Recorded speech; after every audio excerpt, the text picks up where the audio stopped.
Entonces estamos ready. Más que ready, vamos a darle. La bienvenida y... Bueno, bienvenido Juan. Tenía rato que quería hacer este episodio 1-1 porque tengo un par de preguntas y un par de cosas que creo que nos puedes ilustrar un poco. Pero comencemos por el principio. Cuéntame de dónde eres, cuánto tiempo tienes acá, un poquito de tu historia. Súper, bueno, pues primero muchas gracias por tenerme acá de nuevo. En tu oficina. En mi oficina. Pero hemos tenido la oportunidad de hablar antes sobre un poquito de tema de emprendimiento en el podcast que teníamos nosotros. Y hablamos de eso también un poco ahorita. Pero para darles un poquito claro quién soy, pues obviamente mi nombre es Juan Vanegas. Yo soy colombiano, creo que se nota un poco. Llevo en este país, ya voy para 14 años, cumplo ahorita en agosto. Si no estoy mal, en el 2011, cumplo 14 años correctamente. Nada, una persona muy de familia. Criado muy de familia desde chiquitico. Siempre he tenido mi familia alrededor. Me crié como con 10 primos, algo así por así cerquita. Entonces siempre he sido muy activo. Y siempre he sido muy competidor por esa razón, porque siempre he querido ser el mejor entre mis primos. Y bueno, ¿Varones todos o qué? No, la gran mayoría. Tenemos como 2 o 3 primas, pero la mayoría somos varones. Entonces eso fue la guerra de pelotas de agua mojada por toda la casa, fútbol, deporte. Bueno, todo eso nos mantuvo activos desde chiquitos. Y bueno, se me dio la oportunidad de venir a Estados Unidos hace 14 años. Y yo creo que todo eso de familia y ganas y actividad me trajo pues, a querer triunfar, ¿no? Lo que todos vinimos a hacer. Eso es un poquitico de mi historia y de dónde vengo, sí. De Cali, Colombia, como tal. Bueno, los que no conocen a Juan, Juan es uno de los brokers acá en la Florida, de los más influyentes, tiene un equipo genial, tiene a Mariale, a María D que trabajan en conjunto, Bestie, y hemos trabajado bastante el tema de redes, pero sí. No tanto me llamó la atención de tu poder de liderazgo, que siempre, o sea, me llamó la atención al principio, más que todo quería enfocarme en cómo llegaste tú a tomar las decisiones o a saber cómo correr un equipo. Okay. Porque muchas personas estamos en los negocios y al principio es muy fácil ser uno el que hace todo. Total. Pero cuando empezamos a hablar y yo me empiezo a dar cuenta de tu tipo de liderazgo, yo digo, ya va, él tiene que tener algún tipo de background que lo empuja a tomar acción como lo está haciendo ahorita. Bueno, realmente yo creo que viene, apenas pensándolo hoy que me diste más o menos de qué vamos a hablar, yo dije, bueno, ¿de dónde viene la parte empresarial mía? Porque yo tengo un abuelo que en paz descanse, no era abuelo de sangre, pero era una persona que creó como un Walmart en Colombia. Entonces era muy exitoso y pues yo lo veía a él y lo admiraba mucho por eso, pero no era de sangre. Él se casó con mi abuela y yo le digo abuelo porque desde que nací lo he visto a él. Entonces yo me pongo a pensar, bueno, quizás fue porque lo vi a él en ese entonces corriendo empresa, siendo el líder de la empresa, pero después también me puse a pensar un poco en mi papá. Mi papá también ha sido muy trabajador. Él ha hecho de todo, desde fotografía hasta lo que sea, y realmente siempre ha buscado como que salir adelante sin depender de un trabajo como tal, sino que él se ajusta a lo que haya. Entonces yo creo que esa energía de querer hacer algo y querer triunfar en algo está a mí desde chiquitico, lo he visto mucho. Y nada, yo llegué acá y empecé a querer trabajar. Yo pues de niño era mimado entre comillas, o sea, no tenía necesidad de trabajar. Mi abuela, como te digo, mi abuelo le iba muy bien, por eso pudo mantener todos los primos juntos. Mi abuela no era la que nos mantenía a todos entre comillas. Y bueno, nada, lo que yo quería, gracias a Dios, lo podía obtener en ese entonces, en mi juventud. Todavía estoy joven, pero tengo 30 años. Tengo 30 años. Y bueno, nada, pero siempre quise como que hacer las cosas por mi propia cuenta. Entonces vine a Estados Unidos, mi mamá luchadora, pues como todos acá en Estados Unidos, uno cree que viene acá a Estados Unidos o sea, se gana mucho más que en nuestros países, ¿no? Pero lo sacrificamos por tiempo, o sea, puede que haya más dinero, pero no hay tiempo. Entonces mi mamá nunca tenía tiempo para compartir con nosotros de la manera que quisiéramos, y ella tampoco ya está, pero en ese entonces cuando vine, yo veía que ella trabajaba, y llegaba a la casa muy frustrada, entonces, porque estaba cansada, a tener que lidiar con sus 3 hijos. Entonces, bueno, nada, yo dije, bueno, yo te voy a ayudar de la mejor manera que pueda. Así tenga 16 años voy a salir a buscar trabajo. A los 17 conseguí un trabajito por ahí, donde la persona que me contrató es ahora el prestamista que yo uso, que es Luis Naim, el que llamamos el Caimán. Él fue el que me contrató en ese entonces para que le ayudara con su empresa. Él tenía una empresa de niños, pues de inflables y cosas así. Entonces empecé a trabajar con él y me gustó mucho la parte de trabajar, hacer algo. Y lo bueno fue que él vio, no sé qué vio en mí, me dijo, mira, yo los fines de semana voy a tratar de no estar, si puedes por favor tú correr la tienda. Yo con 17 años y estar encargado de todo, yo nunca me eché para atrás, dije, hágale, ¿qué hay que hacer? Enséñeme. Me enseñó un par de cositas, bueno, corrí, no eran la gran cosa, pero sí había que ser responsable. Nada, pasó el tiempo, ya después dije, bueno, yo quiero algo que sea más lucrativo, que me dé más plata, y fui a los outlets, caminé por los outlets, me iba caminando hasta allá, llegué hasta los outlets y pasé por una empresa de zapatos, y dije, güey, me gustaría trabajar acá porque me encantan los zapatos y yo quiero tener muchos zapatos. Entonces me metí ahí, mi hermana y yo fuimos y pedimos trabajo, nos hicieron entrevista a los dos, pero me quedé yo con el trabajo. Y el que me entrevistó casualmente era Realtor, pues se volvió Realtor, broker, después de un tiempo. Pero pues él me dijo, hey, me parece muy bacana tu actitud, vamos a trabajar. Entonces me contrató y bueno, ahí empecé y ahí fui escalando posiciones rápidamente. Fui de Sales Associate Part-Time a Full-Time en menos de 2-3 meses. Después me volví supervisor en menos de 6 meses. Y después de supervisor me volví asistente del manager como al año y medio. Yo todavía tenía 18 años. Y ya como al año y medio, pasando 3 años en total, ya me volví gerente de la tienda. Era una tienda que movía mucho dinero. En ese entonces los brasileros estaban apenas llegando y eso eran buses y buses y buses y era venda zapatos como si fueran gratis. Y ahí yo creo que fue que empecé a trabajar un poco lo que es estrategias, lo que es saber lidiar con el cliente, 1, buscar soluciones, 2, y 3, cómo inspirar a los que trabajan contigo. Porque obviamente me pasé por muchas etapas en ese tiempo donde yo era el niño de la tienda, o sea, yo tenía 18 años y tenía empleados que llevaban 12, 13, 14 años en la empresa, que me volví yo jefe de ellos y algunos de ellos tenían 40, 50 años, 35 años. Entonces, no debe haber sido fácil porque siempre la diferencia de edad en el tema de negocios y el liderazgo es bastante difícil, sí. Entonces me empezaron a responder feo, como que a pensar que no era justo porque él se acabó de llegar y si yo llevo todo ese tiempo. Entonces pensaron muchas cosas, entonces al principio era, bueno, o dejo que eso me afecte y no me deje seguir adelante o aprendo cómo trabajar con ellos. Entonces yo creo que sin leer, sin mucho, bueno, algo que sí yo siempre he tenido es que siempre he sido muy creyente de Dios y siempre he sido muy agradecido con todo el mundo que me da la mano. Entonces yo creo que me pegué de eso un poco, le dije a Dios que me ayudara un poco a entender la situación, qué podía hacer. Y nada, yo dije, bueno, la mejor manera que yo puedo mostrarles a ellos que podemos ser mejores como tienda es yo siendo el ejemplo. Entonces yo era el que más vendía, el que más vendía accesorios, el que más rápido abría cajas. O sea, todas las posiciones que habían yo las aprendí todas. Y todo lo que me ponían a hacer nunca me quejaba. Yo decía, bueno, vamos a hacerlo de la mejor manera y quiero que lo vean. Empecé a hacerlo. Y en vez de decir, mira, yo soy mejor que tú, les decía, mira, para que nos vaya mejor a todos, yo te puedo enseñar la forma que me funciona a mí. Y así fui cogiendo confianza con algunos de los empleados, donde ya a ellos le empezó a ir mejor porque eran en zapatos, pero se ganaba comisión por venta de zapatos, no era la gran cosa, pero se ganaba algo. Entonces a ellos ver que les empezó a ir mejor a ellos, ya empezaron a escucharme un poco más y ya la edad empezó a cambiar. Y obviamente todavía había momentos bastante fuertes donde me tocaba como que saber cómo llevar la situación, que yo no tenía nunca ni idea que era un liderazgo antes. Y bueno, en fin, así lo fui manejando hasta que ya pasaron 7 años en total en la empresa que estaba allá. Fueron 3 años aprendiendo y 4 años 7 ya. 7 años ahí en los outlets. En los outlets. Entonces yo estuve en una tienda, después fui a abrir otra tienda en el Florida Mall y después fui a los otros outlets de la Bailan. Me moví entre los 3 outlets, pero ya como gerente siempre. Y entonces me mandaban para cualquier tienda a tratar de subir los números. Claro.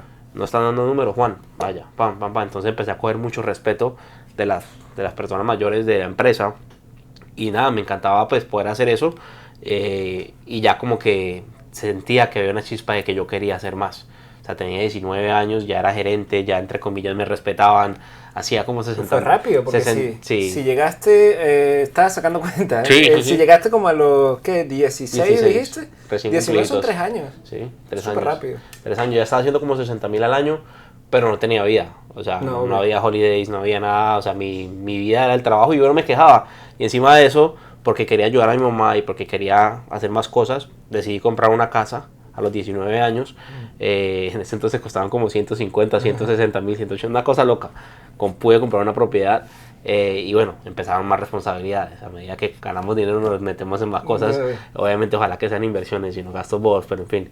Empecé con más responsabilidad, entonces empecé a trabajar 2 trabajos, limpiaba Anscots. O sea, yo no tenía vida, yo trabajaba todo el tiempo. hasta que ya se me presentó la oportunidad de meterme en el mundo de bienes raíces, también por alguien que conocía que también trabajaba en la misma industria, y bueno, tomé la oportunidad, lo pensé como por 6 meses a un año, porque ya tenía una estabilidad económica. Yo creo que nos pasa mucho a todos nosotros que tenemos algo muy, pues, que nos mantiene, y a veces queremos algo mejor, pero no sabemos si somos capaces de. Entonces yo creo que es donde uno debe apostar en uno mismo. Obviamente estudiar la industria donde te vas a ir. Total. Y asegurarte que la gente que esté ahí le esté yendo bien. Total. Obviamente no todos van a ser exitosos, pero si tú puedes ver a alguien y tú dices, mira, yo puedo hacer lo que él está haciendo, ¿por qué no apostar en ti? Total. Entonces ahí yo dije, bueno, voy a sacar el curso, saqué la licencia y me fui. Sin muchos ahorros, no tenía casi ahorros, pero sí tenía bastantes deudas, tenía carros, bueno, casa. Habían razones. Y habían razones y yo dije, bueno, mejor así porque voy a darle todo y no voy a descansar. Y así fue. Y no hay excusa. No hay excusa. Y Matar ahora o morir ahí. han pasado 8 años desde que tomé esa decisión y ya, pues gracias a Dios, la historia es muy buena. Total. Sí, sí, sí. Sí, muchas veces la gente cree que uno nace con la vena de la venta. O sea, si uno tiene como esa cosa de liderazgo o de moverse, la proactividad. Pero fíjate, fueron 7 años prácticamente que duraste trabajando en el tema de la venta allá. O sea, no es como que vas a arrancar ahorita a aprender cómo tratar a un cliente. No, y eso te pone adelante. Y eso es lo que la gente normalmente no ve. ¿Por qué una persona de repente tiene éxito más rápido que otra? Vamos a ver su background. Obviamente, entre comillas, un poquito de suerte, pero es estar preparado y Dios le pone a uno a la gente enfrente. Total. Entonces quería indagar un poco sobre eso porque sí me llama la atención muchas cosas de las decisiones que has tomado con el tema de redes. Pregunta importante. ¿Qué tan importante es escuchar al cliente? Porque yo sé que en el mundo de por lo menos los zapatos no es fácil. No es fácil. O sea, tiene que ser la medida perfecta, que le orme, que él se vea, que camine, que lo sienta y tal. ¿Qué tan importante es escuchar al cliente? Es crucial, es demasiado importante para mí. Yo creo que es parte de lo más importante. Obviamente conocer el producto es muy bueno, pero saber escuchar a veces es mejor que hasta conocer el producto. Porque si tú escuchas la necesidad y te enfocas en eso, vas a buscar una solución. Y ya el cliente se va a sentir conectado contigo porque ya no le importa tanto que estás vendiéndole qué, sino que estás ayudándole con lo que quiere. Y yo creo que ahí cambia un poquito la mentalidad de cada persona y baja ese muro de no quiero que me vendas. Sí, porque hay veces que la gente aborda la venta como si fuera una batalla. Y la venta es un baile. Y eso que tú dices de entenderlo y saber que lo quieres ayudar te pone del mismo lado. Total. Entonces eso hace muchísimo más fácil la venta. Total. De hecho, si no hay ese tipo de compenetración en dos posiciones diferentes, es complejo uno cerrar una venta. Total. Hay una parte importante del manejo de personas, porque trabajas con personas. Manejo de emociones, el liderazgo, qué haces cuando, no sé si puedes ayudarme a resumir esas pequeñas, digamos, tips que le puede servir a la gente que está viendo el video, de cosas que te han ayudado a manejar a personas. O sea, si hay algún mantra que te repites o eso lo haces en el gym. Ahí saco todo. Sí, total. No, realmente yo creo que, como tú lo dices, no todo pasa rápido. Es un aprendizaje. Y yo creo que ser conscientes de ese aprendizaje es lo más importante para poder trabajar con personas. Uno, saber que son personas, que no son máquinas. Saber que tienen sentimientos, saber que tienen metas. Y como que tener esa línea entre lo ayudo mucho o que se dé duro y que aprenda. O sea, es como que ¿qué hago ahí? Porque de verdad quiero ayudarlo, pero si le doy mucho la mano quizás nunca vaya a salir. Lo va a dañar. Lo va a dañar. Entonces, aprender a entender eso es demasiado difícil. Pero yo creo que con el tiempo uno, siendo líder y teniendo una posición de liderazgo, toca aprender. Y obviamente ahí es donde ya empecé a leer, ya empecé a ver más videos de liderazgo, porque había muchas preguntas que no entendía. Y yo decía, ¿cómo hago para seguir inspirando a las personas? ¿Cómo hago para que cambien y ser buena persona todavía? Porque uno puede ser muy bueno, pero hay puntos donde uno tiene que ser estricto. Y realmente la disciplina no se puede jugar, y el negocio, y al final del día yo creo que eso es lo más importante, que entendamos por qué estamos acá y que hayan las expectativas correctas. Yo creo que lo primero que te diría es expectativas. Antes de empezar a trabajar con alguien, que hayan expectativas. Si tú entras con alguien y no le das unas expectativas claras, va a ser muy difícil cambiar el rumbo de esa persona porque tú no lo fuiste claro desde el principio. Entonces yo creo que las expectativas con la claridad es muy importante para poder tener conversaciones difíciles. Entre más tú estés dispuesto a tener esas conversaciones, porque tú me permites hablar contigo sobre lo que hablamos desde el principio, ya es completamente diferente. Mira, Nino, tú me dijiste que querías entrar a esta industria, ¿por qué? Ok, listo, ¿y cuál era nuestra meta? Y eso quiere decir que tenemos que hacer qué. Ok, perfecto. Por esa razón quiero hablar contigo, porque no estamos ahí. Pero si yo no te digo y no hablamos de las metas, no hablamos de números, no hablamos de claridad desde el principio, va a ser muy difícil yo poderte llevar porque no estamos yendo hacia ningún lado. Total. Entonces yo creo que tener un punto claro a dónde queremos llegar, y no tiene que ser algo gigante, sí, es bueno soñar y pensar en grande, pero tienen que ser metas reales y metas que podamos cumplir y tenerlas muy claras desde el principio, desde que empieza el año, entre comillas, para saber cómo vamos a manejar el año completo. Entonces yo creo que algo que me ha cambiado con el tiempo es todos los años trato de sentarme con todos los realtors que tengo o con todos los agentes para hablar de sus metas, de qué quieren, cómo nos fue el año pasado, qué podemos hacer mejor, y ya basado en eso el año fluye mucho más porque estamos basados en lo que hablamos desde el principio. Si llega a cambiar algo, pues lo reestructuramos y vemos los números como serían, pero yo creo que las expectativas y tener muy clara la meta va a ayudar a poder tener esas conversaciones difíciles con nuestras personas, y lo más importante, enseñarle a todo el mundo y a ti mismo que te enfoques en lo que puedes controlar. Total. Porque si nos empezamos a ir por todo lado en lo que no podemos controlar, primero perdemos energía, perdemos tiempo y empezamos a causar conflictos sin necesidad. Cuando hay cosas que se salen de control y no podemos hacer nada sobre ello. Por ejemplo, ahorita con el tema venezolanos, con el tema de inmigración y la venta de FHA loan y todo ese cuento. No se puede controlar. ¿Qué podemos hacer para continuar? Total, sí, 100%, porque todas estas cosas pasan y mucho más en esta industria donde hay cambios que son repentinos y tú tienes un plan de año brutal y qué tal que ese plan fuera ayudar a todas las personas asiladas o que no tengan residencia permanente, y ahora te cambian todo y es como que wow, y pasa. Hay realtors que una me llamaron: Juan, ¿qué vamos a hacer? ¿Qué podemos hacer ahora? Y es ok, listo, tú sabes por qué pasó esto y cuál es la solución, cuál es la alternativa. No sé bien. Entonces, antes de que te estreses, miremos la alternativa y ahora enfoquémonos en la alternativa. Si ese cliente no puede comprar FHA, pues busquemos la figura de que pueda comprar convencional o busquemos otra forma de hacerlo. Y ya, alternativa. Al final del día, pues a veces se pierde, a veces se gana, pero tenemos que tener control. Eso es todo. Estábamos hablando de fijar expectativas y de conocer también los objetivos de las personas. Total. ¿Tú tienes algún sistema tipo antes de que entren, tú te sientas con ellos y hay un sistema de unas preguntas que haces?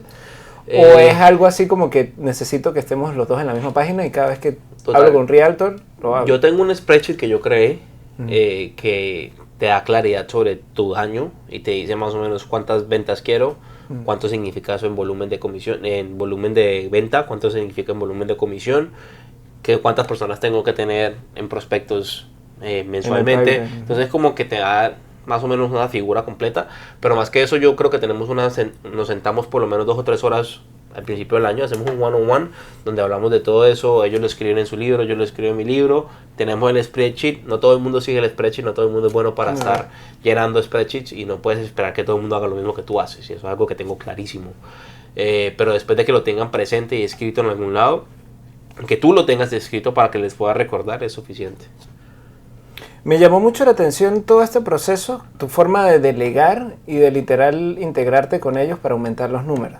El tema de delegar es algo que nos cuesta mucho a los emprendedores cuando estamos comenzando, incluso cuando ya tenemos tiempo.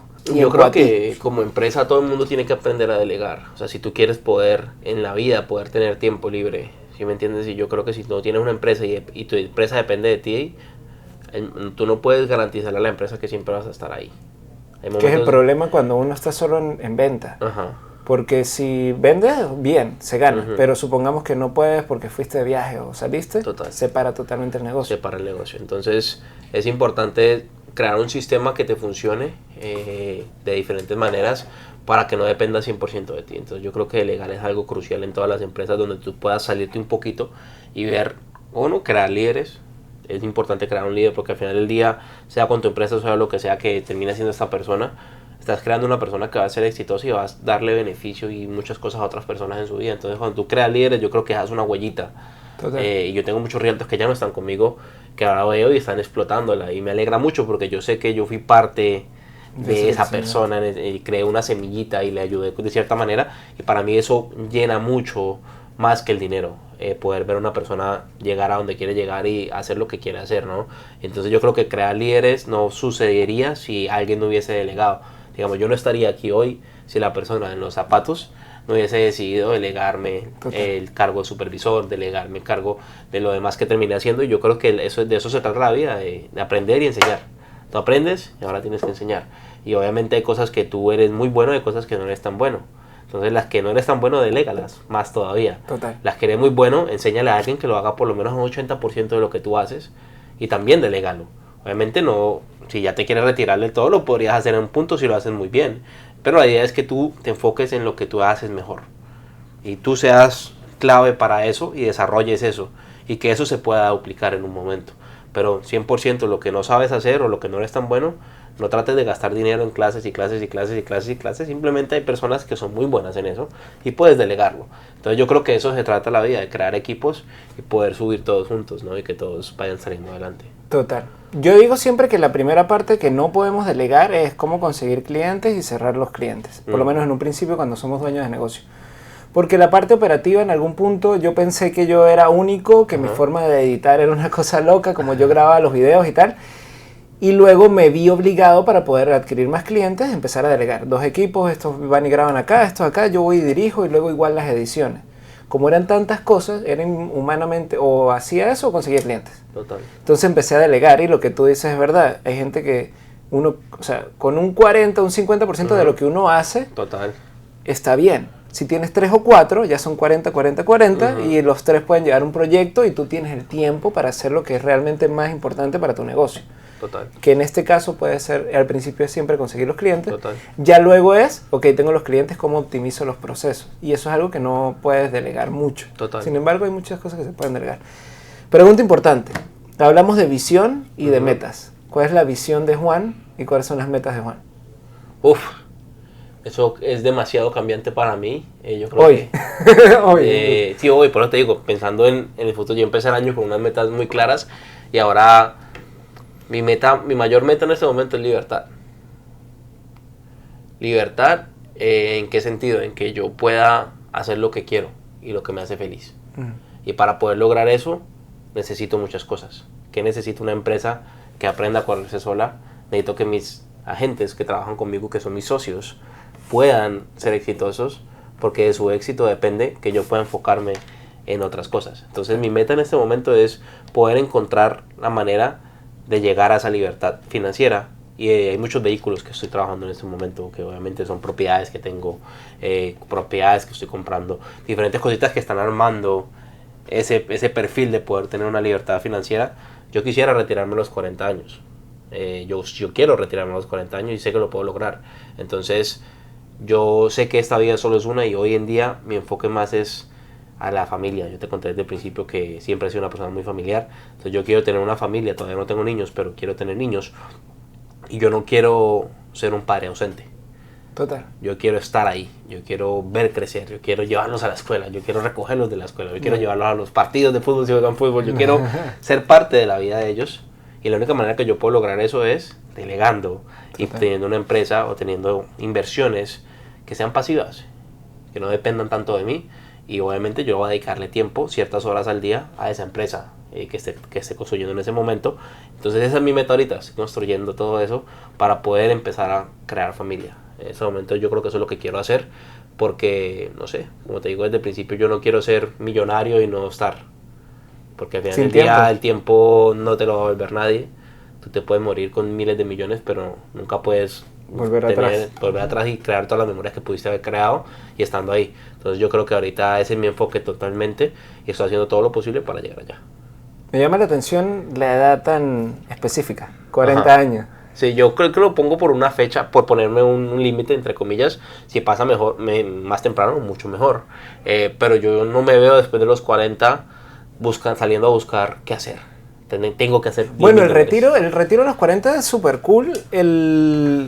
Normalmente siempre va ligado a un número. Yo digo que el retiro no es una edad, sino es un número. ¿Cuánto es ese número? Va a depender también de dónde estás. Total. Porque no es lo mismo retirarse en Colombia que retirarse acá con el estilo de vida que uno quiere. Total. Entonces no voy a indagar tanto como para no... Pero me gusta que tengas un plan claro. Y eso también demuestra liderazgo. Porque si no, literal, uno se persigue la cola. Y ojo, yo no quiero retirarme y no hacer nada. Mi retiro, entre comillas, es no depender de. Pero yo amo trabajar. O sea, yo soy adicto a estar haciendo algo activo, buscando cómo crear. En mi retiro voy a crear empresas. Tengo ya en la mente qué es lo que quiero hacer, a qué me quiero dedicar. Y eso generará dinero, seguro. Estoy seguro que va a generar mucho dinero. Pero no lo voy a hacer por el dinero. Obvio.